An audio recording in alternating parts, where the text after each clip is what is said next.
नमस्कार, बहुत स्वागत आप सभी का। आप देख रहे हैं 12 की ब्रेकिंग। मैं आपके साथ राजेंद्र देव और ब्रेकिंग अपडेट राजधानी लखनऊ से ही है। वहां विकासनगर इलाके में सड़क के धंसने की खबर आ रही है और ये सड़क धंसी है लखनऊ के विकासनगर में शंकर जी की मूर्ति के पास। बीच सड़क पर 20 फीट का गड्ढा हो गया है। पुलिस ने बैरिकेड लगाकर वहां पर रास्ता बंद कर दिया है मजबूरन। विकासनगर में पावर हाउस की ओर जाने वाला रास्ता बंद। जरा तस्वीर देखिए आप, कैसे बैरिकेड लगाकर इस रास्ते को बंद किया गया कि कोई दुर्घटना और ना हो जाए। वहां पर 20 फीट गड्ढा, 20 फीट गहरा, बीच सड़क पर राजधानी लखनऊ में।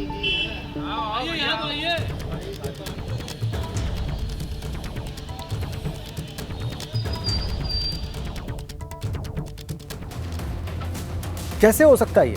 राजधानी लखनऊ में बीच सड़क पर एक प्रोमिनेंट इलाके में, एक प्रमुख इलाके में 20 फीट गहरा गड्ढा हो जाए, पुलिस को बैरिकेड लाकर रास्ता बंद करना पड़े। शैलेश अरोड़ा वहीं पर है, हमारे सहयोगी। शैलेश, ये बहुत ही शर्मनाक है। क्या पता चल पाया आपको अब तक और अथॉरिटीज क्या कह रही हैं वहां पर? बिल्कुल राजेंद्र, देखिए इस समय हम स्पॉट पर मौजूद हैं और ये देख सकते हैं आप, ये जो पीछे गड्ढा है ये विकासनगर इलाके का नाम है और ये विकासनगर का विकास है जो आप यहाँ पर देख सकते हैं। इस समय करीब 20 फीट गहरा गड्ढा है। एक तरफ सेक्टर 1 लगता है, सामने सेक्टर 2 लगता है। बहुत ही पॉश इलाका है और यहाँ पर आज सुबह, जैसा यहाँ के जो लोग थे प्रत्यक्षदर्शी, उन्होंने बताया कि करीब 9 बजे के आसपास एक बस निकली, एक पहिया उसका अगला यहाँ पर आया, गड्ढा हुआ, वो आगे निकल गई। बाद में गड्ढा गहरा होता चला गया, जिसके बाद में यहाँ पर जो स्थानीय पार्षद हैं यहाँ पर भाजपा से मिथिलेश चौहान जी, नगर निगम के अधिकारी, जो सुएज संस्था यहाँ पर काम करती है, वो सभी लोग मौजूद हैं। उन्हीं से जानते हैं कि क्या इसके पीछे के कारण है, क्योंकि प्रदेश में एक तरफ गड्ढा मुक्त सड़कों का अभियान और दूसरी तरफ इतना बड़ा गड्ढा अचानक हो जाता है। विकास की बात, लेकिन इतना बड़ा यहाँ पर विकासनगर में ये गड्ढा। तो सबसे पहले जो पार्षद हैं यहाँ के मिथिलेश चौहान जी, उनसे ही बात करते हैं। मिथिलेश जी, विकासनगर नाम है इलाके का, शिव जी की कृपा रहती है यहाँ पर, सामने बहुत बड़ी प्रतिमा कहीं नहीं दिखती है, बहुत भव्य है, और यहाँ पर ऐसा विकास। जी, ये आपने सत्य कहा है कि शंकर जी की मूर्ति है और विकासनगर नाम है, तो ये तो सत्य है और विकास भी हुआ, ऐसा नहीं है। पर ये गड्ढा उस समय 2007 से लेकर के 12-13 तक का ये कार्य हुआ था।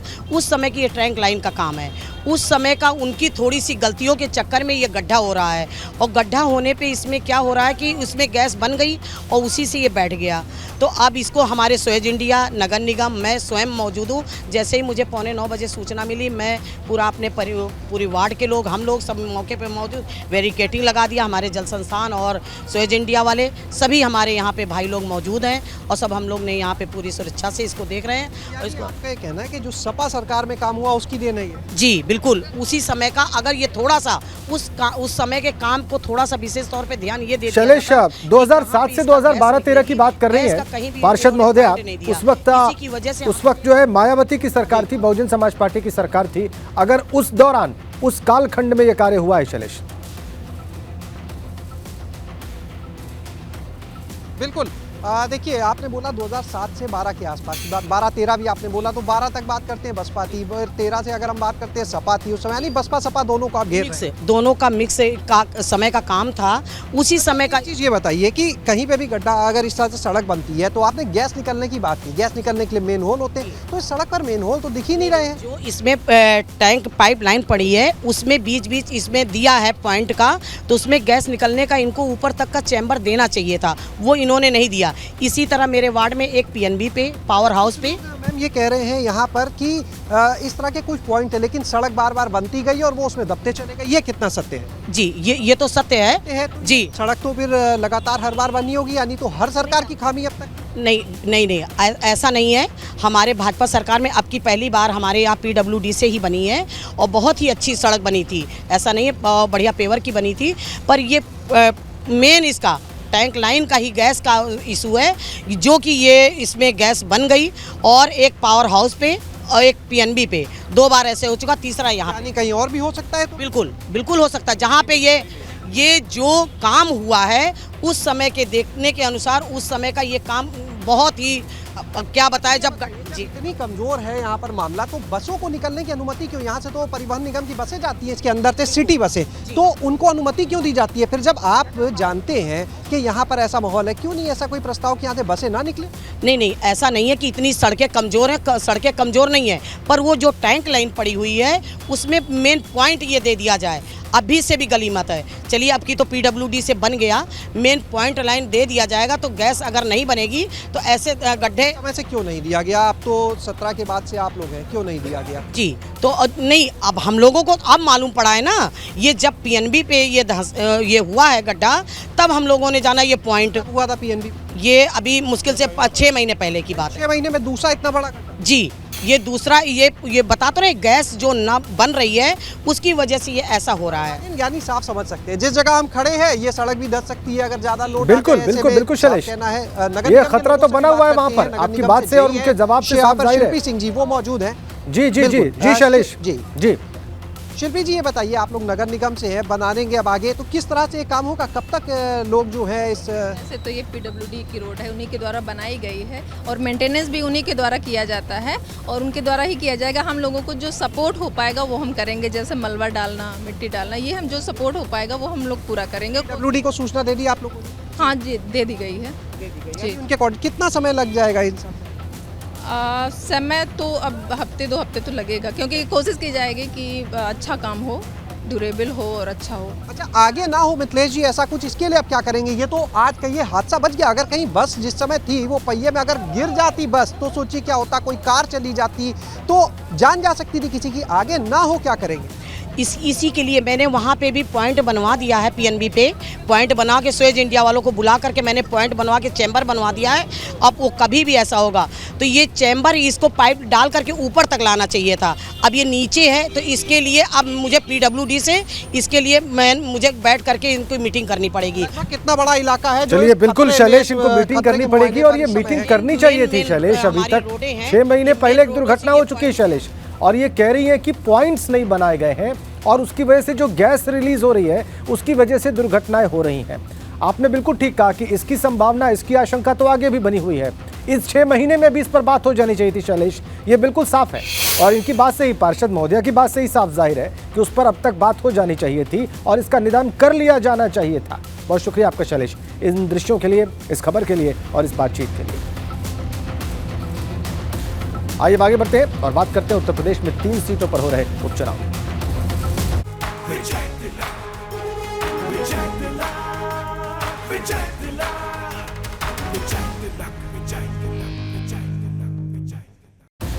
रामपुर की चुनावी सभा में आजम खान ने अपना दर्द बयां किया। यहां तक किया डाला कि भेड़िया तुम्हारे दरवाजे पर खड़ा है, अगर घर में दाखिल हो गया तो उससे तुम अपनी आबरू नहीं बचा पाओगे। बड़ी बात बोल गया आजम खान। भेड़िया दरवाजे पर खड़ा है, अगर घर में दाखिल हो गया तो तुम अपनी आबरू नहीं बचा पाओगे। आजम खान अपनी इसी शैली के लिए जाने जाते हैं। कह रहे हैं खुदकुशी हराम है इसलिए जिंदा हूं, अपने बारे में कह रहे हैं। लेकिन सवाल यह कि उन्होंने भेड़िया किसको कहा, किसके दरवाजे पर खड़ा बताया, किसकी आबरू जाने की उन्होंने आशंका जाहिर की।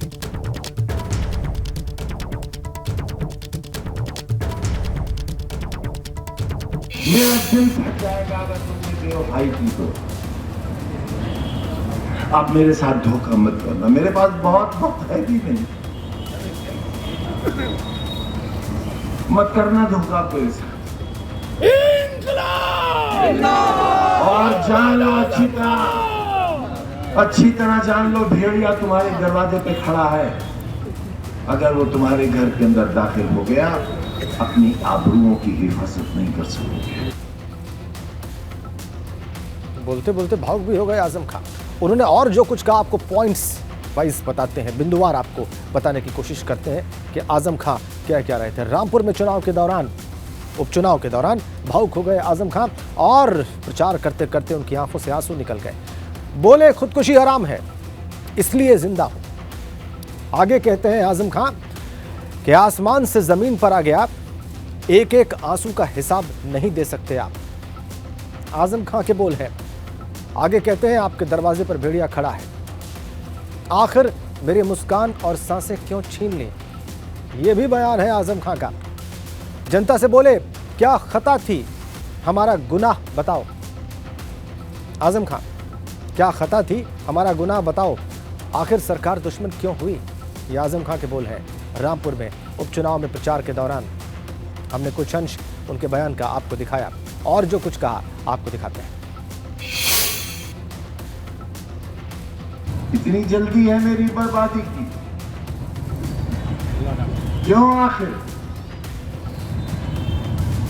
क्या गुनाह है मेरा? एक वोट ही तो मांगता हूं। 24 घंटे नहीं बल्कि 24 मिनट के अंदर मेरी मेंबरशिप खारिज करके इलेक्शन कमीशन नए चुनाव का ऐलान नहीं कर देता। 5 बजे अदालत का हुक्म होता है और इस जुर्म की सबसे बड़ी सजा जो कि 3 बरस की थी, अगर ये 30 बरस की भी होती तो ये सजा शायद नहीं दी जाती। फिर आखिर मेरी मुस्कुराहटें क्यों छीन ली आपने? मेरी सांसें क्यों छीन ली आपने? 27 महीने की तनहा कोठरी की कैद क्यों दी आपने हमको? क्या गलती की हमारी? क्या खता थी हमारी? क्या माहौल है शहर का? दहशत, खौफ, डर, हर लम्हा जुल्म का इंतजार। ये आबादी बदनसीबों की आबादी है। पूरी दुनिया के सबसे कम नसीब लोग मेरे लोग यहाँ रहते हैं, इसलिए उन पर सितम ढाया जा। कुछ मत सोचना मेरे बारे में बहनों, कुछ मत सोचना। मैं तो इंतजार इस बात का कर रहा हूँ किस दिन मुझे देश निकाला मिलेगा, क्योंकि अब सिर्फ एक ही जुल्म बाकी रह गया कि मुझे हिंदुस्तान से निकाल दिया। फिर अब वोट देने तक का क्या? मेरे जीने का हक इसलिए बाकी है कि वो मुझे सीधे नहीं मारना चाहते हैं एड़ियां रगड़ सारा दिन अदालत में खड़ा रहता हूं। मेरे अहबाब, मेरी बीवी, मेरे बच्चे फैसलों का इंतजार करते हैं। कौन सी जेल होगी, कहाँ जाना है? इतनी जल्दी है? मदरसों में कक्षा 1 से 8 तक में पढ़ने वाले छात्रों को शैक्षिक सत्र 2022-23 से छात्रवृत्ति यानी कि स्कॉलरशिप नहीं दी जाएगी। केंद्र सरकार की ओर से इस बारे में निर्देश जारी कर दिए गए हैं। पिछले साल मदरसों में पढ़ने वाले 8वीं कक्षा तक के लगभग 6 लाख छात्रों को छात्रवृत्ति मिली थी। कक्षा 1 से कक्षा 5 तक के विद्यार्थियों को एक साल में 1000 रुपए मिलते थे। ये सब बंद। आइए आपकी जिज्ञासा को शांत करते हैं, कुछ महत्वपूर्ण बिंदु बताते हैं इस निर्देश से जुड़े हुए। मदरसों में कक्षा 1 से 8 तक मिलने वाली स्कॉलरशिप पर रोक लगा दी गई है। केंद्र सरकार की मदरसों में 8वीं तक मिलने वाली स्कॉलरशिप यानी कि छात्रवृत्ति पर रोक लगा दी गई है। 9वीं और 10वीं के छात्रों को छात्रवृत्ति पहले की तरह मिलती रहेगी। यह महत्वपूर्ण बिंदु। 9वीं और 10वीं के छात्रों को स्कॉलरशिप पहले की तरह मिलती रहेगी। मदरसों में 1 से 5 तक, कक्षा 1 से 5 तक के बच्चों को 1000 रुपए छात्रवृत्ति मिलती थी। कक्षा 6 से 8 तक के छात्रों को अलग अलग कोर्सेज के हिसाब से छात्रवृत्ति मिलती थी। कक्षा 6 से 8 तक के छात्र छात्राओं को 6500 रुपए 6500 रुपए 6 से 8 तक के छात्रों को वजीफा मिलता था। केंद्र के मुताबिक शिक्षा के अधिकार के तहत 8वीं तक की पढ़ाई मुफ्त है। यूपी में मदरसों के सर्वे में 8496 मदरसे गैर मान्यता प्राप्त मिले हैं। उनको सरकार की मान्यता नहीं है, ये तथ्य भी आपको ध्यान में रखना चाहिए। केंद्र सरकार ये कह रही है कि 8वीं तक की पढ़ाई शिक्षा के अधिकार के तहत जो है मुफ्त है और ये कारण बताया गया है और इस कारण को देते हुए इस स्कॉलरशिप को रद्द कर दिया गया है कक्षा 1 से 8 तक की। इसमें 1000 रुपए कक्षा 1 से 5 तक के छात्रों को मिलते थे और कक्षा 6 से 8 तक के बच्चों को 6500 रुपए छात्रवृत्ति मिलती थी। अब यह रद्द, केंद्र सरकार का निर्देश 2022-23 के शैक्षणिक सत्र के लिए।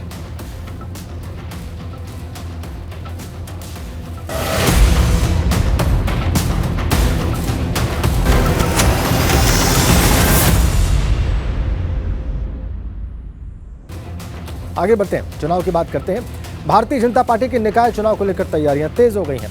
हर वर्ग में 3-3 नाम का पैनल तैयार हो रहा है। पिछड़ी जाति से 3-3 नाम का पैनल तैयार हो रहा है।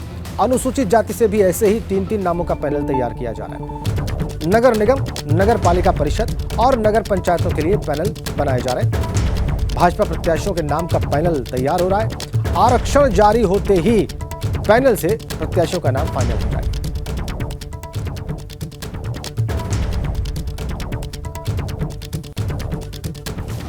भारतीय जनता पार्टी के इस मिशन निकाय के बारे में कुछ और महत्वपूर्ण तथ्य आपके पेश नजर।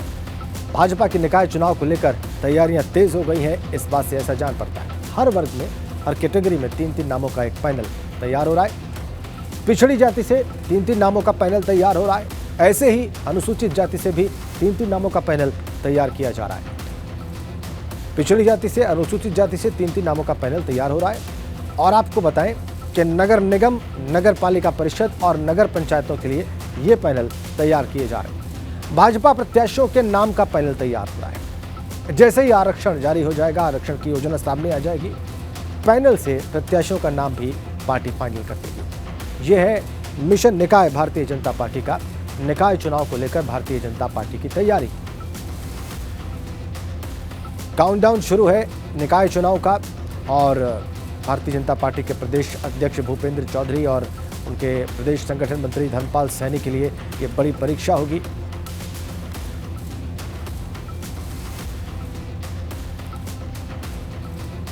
और आपको एक और बड़ी अपडेट दे दें कि मुख्यमंत्री योगी आदित्यनाथ आज आगरा जाएंगे। प्रबुद्ध वर्ग सम्मेलन में वहां पर वो शामिल होंगे। तारघर मैदान में प्रबुद्ध वर्ग सम्मेलन का आयोजन किया जा रहा है। नगर निगम की प्रदर्शनी का भी मुख्यमंत्री निरीक्षण करेंगे। दोपहर 3 बजे सीएम योगी के पहुंचने का कार्यक्रम। बड़ी अपडेट, प्रबुद्ध वर्ग सम्मेलन को संबोधित करेंगे आज आगरा में मुख्यमंत्री योगी आदित्यनाथ। कार्यक्रम का समय है दोपहर 3 बजे। नगर निगम की प्रदर्शनी का भी निरीक्षण करेंगे मुख्यमंत्री।